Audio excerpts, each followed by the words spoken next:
O quão perto Jesus está de voltar?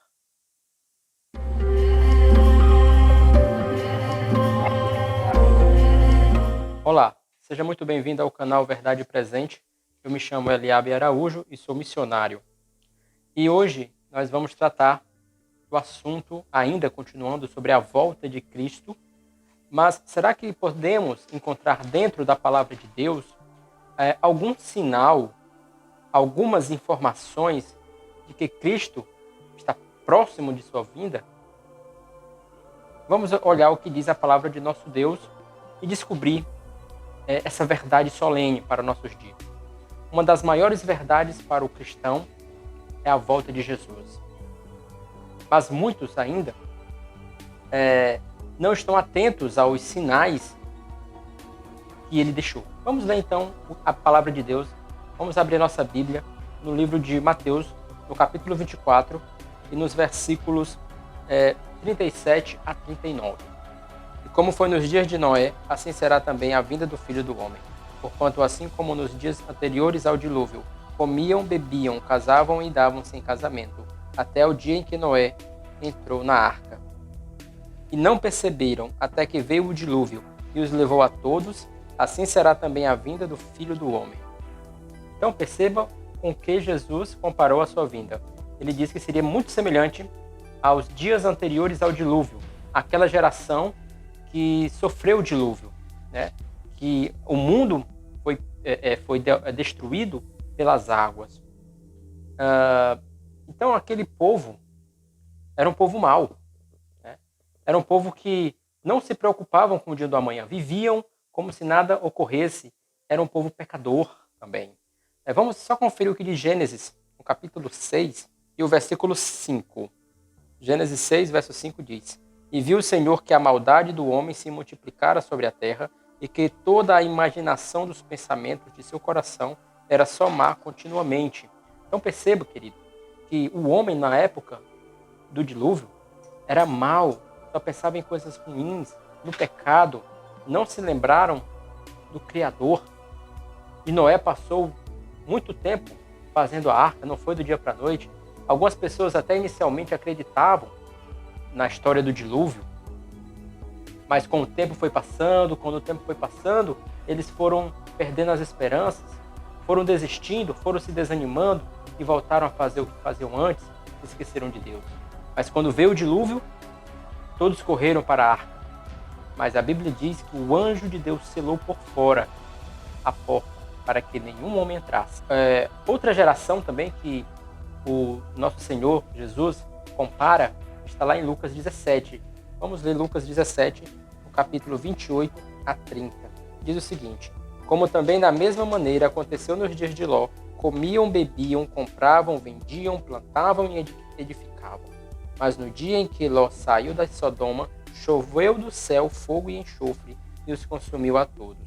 Assim será no dia em que o Filho do Homem se há de manifestar. Então olha aí, né? Mais uma vez, uma geração muito semelhante à geração antediluviana, né? Os habitantes ali de Sodoma e Gomorra, as cidades impenitentes, e cometeram tanto pecado, eram pecados tão abomináveis que Deus não suportou mais e teve que destruir com fogo, né? Então diz aqui que eles faziam o quê? Comiam, bebiam, compravam, vendiam, plantavam e edificavam. Aí você pode até perguntar, e qual é o mal que tem nisso? Qual é o mal que tem em beber, em comer, em edificar, em vender? Sabe qual é o mal que existe nisso? Eu vou dizer para você, está escrito lá em 1 Coríntios 10, 31. Porquanto quer comais, quer bebais, ou façais outra qualquer coisa, fazei tudo para a glória de Deus. Louvado seja o nome de Deus. Amém. Então, esse era o problema. O povo da geração de Sodoma e Gomorra não estavam fazendo nada para a glória de Deus. Não é errado casar, mas casar de qualquer maneira é errado. Casar e depois disso fazer o casamento e casar de novo e casar novamente. Deus não fez assim. Comprar e vender, porém com injustiça, com engano, com roubo. Não. Né? Ou seja, o povo esqueceu de Deus e só praticavam pecados abomináveis. Os sodomitas são citados em outros textos da Bíblia como um povo de pensamentos degenerados, né? Vil, Então Deus não suportou e destruiu. Então o que é que Jesus está dizendo? Ele está dizendo que a geração dos últimos dias será semelhante à geração do dilúvio, antes de acontecer, né? O dilúvio. E a geração de Ló, de Sodoma e Gomorra. Ló sobreviveu, só Ló e suas filhas. A mulher de Ló foi convertida numa estátua de sal, porque estava arrependida ou não queria deixar a cidade. Né? Estava sentindo pena de deixar todos os seus bens pegarem fogo. E assim muitos vão se perder, porque não querem deixar este mundo de pecado. Não querem viver para Deus. Não querem tomar uma decisão ao lado de Deus. Preferem ficar no mundo de pecado. Mesmo com muitas dádivas. Não querem deixar tudo que ganharam a vida para viver para Jesus. Não querem receber críticas. Né? Não querem seguir um caminho estreito. O caminho que leva à salvação. Vão ganhar o mundo, mas vão perder a vida eterna. E estando assentado no Monte das Oliveiras, chegaram-se a ele os seus discípulos em particular, dizendo: Dize-nos, quando serão essas coisas? E que sinal haverá da tua vinda e do fim do mundo? E Jesus respondendo disse-lhes: Acautelai-vos que ninguém vos engane, porque muitos virão em meu nome, dizendo: Eu sou o Cristo, e enganarão a muitos. Então, olha aí a primeira preocupação, ou o primeiro alerta que Jesus deixou para os discípulos e para nós. Olhe, ninguém vos engane. Aparecerão muitos em meu nome, dizendo que sou eu. Né? E vão enganar muitos. Isso já aconteceu ao longo da história. Muitas pessoas dizendo que eram o próprio Cristo, mas não eram, e arrebatavam multidões e pereciam. Outros se levantam dizendo que têm as credenciais divinas, mas enganam a multidões também. Devemos ficar atentos para não sermos enganados. No versículo 6 ele diz: E ouvireis de guerras e de rumores de guerras, olhai e não vos assusteis, porque é mister que isso tudo aconteça, mas ainda não é o fim. Guerras e rumores de guerras. Quantas guerras já não houve depois que Jesus deu esse sinal aqui, disse que ia acontecer esse sinal? Muitas guerras. Porém, no último século, as guerras se intensificaram entre as nações. Houve 2 guerras mundiais. Guerras entre países são constantes e frequentes. Não só a quantidade de guerras, mas o nível de poder das guerras também aumentou. Né? Hoje são bombas atômicas, mísseis que são disparados de outros continentes. Hoje nós não temos mais nem segurança em sua própria residência. De uma hora para outra, um míssil pode cair sobre nós. Né? E ainda tem armas também de efeito químico que agem, mas as pessoas não percebem. Quando vão perceber, já estão doentes e morrendo. Isso também existe. Então, as guerras se intensificaram, e isso é um sinal que Deus deixou. As nações estão em colisão. No versículo 7 diz: Porque se levantará nação contra nação e reino contra reino, e haverá fomes e pestes e terremotos em vários lugares. Então perceba o que Jesus está falando aqui. Ele está dizendo que vai haver fomes em vários lugares. Né? Então muitas pessoas estão falecendo por falta de alimento. Então veja o que Jesus está dizendo. Ele está falando que muitas pessoas vão perecer e estão perecendo de fome, porque não se alimentaram, não tiveram suas refeições básicas. Em países africanos, onde a fome e a pobreza é intensa, isso acontece diariamente. Aqui no Brasil também. Né? A taxa de pobreza extrema nos últimos 6 meses aumentou. Esse dado saiu de uma pesquisa agora recente. Então é isso. Né? Mas por que Deus não intervém? Já que Ele pode fazer isso? Bom, isso é um assunto para outro vídeo. Né? Tem muita coisa em jogo. Mas a gente vai estudar sobre isso mais a fundo nos próximos vídeos. Também diz que vai ter muitas pestes e terremotos. Né? Bom, pestes nem se fala, né? Ao longo desses anos, dos últimos anos, as doenças têm se multiplicado. E elas têm ganhado muita resistência. E abatido milhões de pessoas. Lembremos de uma doença que hoje ela está mais controlada, por exemplo, a AIDS. A AIDS não tem cura, mas ela está mais controlada hoje, né? O câncer. Quantas vidas não são ceifadas pelo câncer? E agora, por último, essa pandemia. Pela primeira vez na história, essa pandemia é uma doença que atingiu todos os continentes, todo lugar do mundo. Esse vírus chegou. Isso nunca tinha acontecido na história desse mundo e aconteceu agora. Então tudo isso não é comum, não é natural. É um sinal, são sinais que estamos vivendo nos últimos dias. Jesus está próximo de voltar para este mundo. No verso 8 fala: mas todas estas coisas são o princípio das dores. Olha só. É só o princípio das dores. Coisas piores vão acontecer neste mundo. Coisas piores. Não vou falar delas aqui hoje. Vou deixar para próximos vídeos, né, para não ficar muito extenso.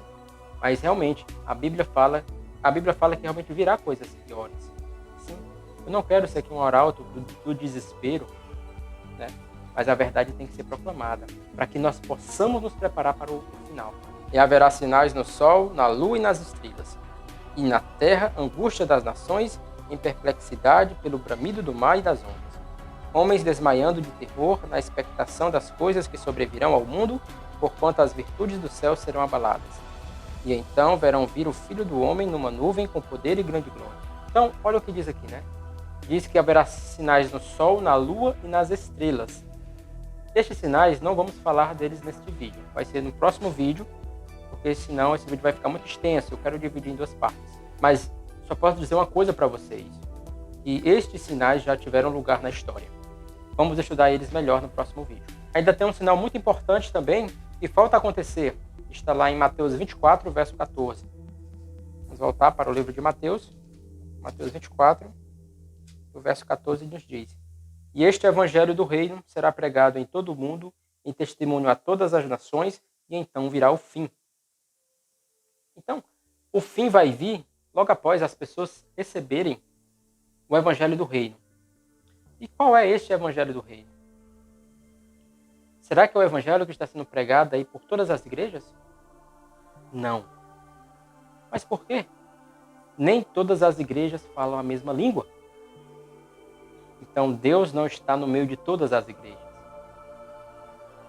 Na verdade, igreja em si não salva ninguém, né? Quem nos salva é o Jesus Cristo através do seu sacrifício.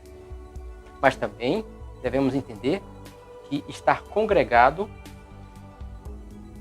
é algo que realmente é necessário. Então, como eu devo fazer? O que você deve fazer, o que eu posso lhe dizer, lhe recomendar, aconselhar, é que você vá à palavra de Deus. Procure na palavra de Deus, em primeiro lugar, a verdade. Não vá procurar a verdade nas igrejas, mas procure na palavra do Senhor, que você vai encontrar. A Bíblia diz: examinai as Escrituras, e julgais ter nela a vida eterna. Então, é nas Escrituras que eu encontro a vida eterna, não é nas igrejas. É na palavra de Deus. Certo? Ah, então você quer dizer que quem está nas igrejas vai se perder? Não, eu não estou dizendo isso. Mas você começa a investigar pela palavra de Deus. É onde você busca a verdade. Também nós vamos fazer posteriormente um vídeo só sobre este assunto. Será que Deus está em todas as igrejas? Fica para o próximo vídeo também. Mas comentem aí o que vocês querem nos próximos vídeos, tá bom? Eu quero ler só mais um texto para eu encerrar. Né? Está lá em 1 Timóteo, capítulo 3, o versículo 1 em diante. Sabe, porém, isto, que nos últimos dias sobrevirão tempos trabalhosos, porque haverá homens amantes de si mesmos, avarentos, presunçosos, soberbos, blasfemos, desobedientes aos pais e mães, ingratos, profanos, sem afeto natural, irreconciliáveis, caluniadores, incontinentes, cruéis, sem amor para com os bons, traidores, obstinados, orgulhosos, mais amigos dos deleites do que amigos de Deus. Olha só o retrato dos últimos dias. Olha só o retrato da sociedade dos últimos dias. Você olha para todos os setores da sociedade e você não vê esperança de mudança. Você olha para a política, os parlamentares, corruptos, mentirosos, gananciosos, traidores. Você olha para o aspecto religioso, também líderes religiosos, apenas com interesse próprio, sem amor pelos fiéis, só pensam em si mesmos.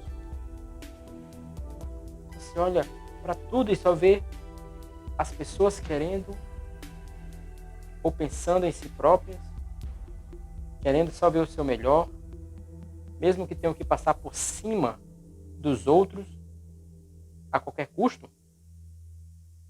Ainda mais, você olha para a família e você vê as famílias sendo destruídas. Você vê filhos que não respeitam pais. Você vê filhos matando os pais. Você vê pais abusando das filhas. Acabou o amor entre a família. Querem destruir a família como Deus deixou. Pai, mãe, filhos estão tirando esse princípio como uma ideologia de gênero que é abominável aos olhos de Deus. As pessoas hoje não têm mais amor para com Deus. São mais amigas dos prazeres, eu acredito, do que amigos de Deus. Então que eu e você possamos nos preparar. Jesus está próximo de voltar. Jesus está às portas. Por que ele não voltou ainda? Vamos ver o que diz em 2 Pedro, capítulo 3, o verso 9. O Senhor não retarda a sua promessa, ainda que alguns a tenham por tardia, mas é longânimo para conosco, não querendo que alguns se percam, senão que todos venham a arrepender-se. Louvado seja o nome do Senhor, porque o Senhor está tendo misericórdia conosco.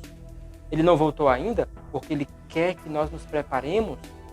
Porque se Ele vier hoje, milhões, milhões e milhões não se salvarão.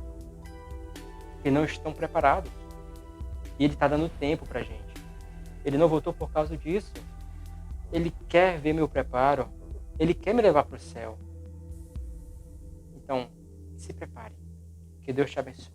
Se você ficou até agora neste vídeo, curta, se inscreva em nosso canal e ative o sininho das notificações. Que Deus te abençoe. Que Deus cubra de bênção a tua vida e a tua família.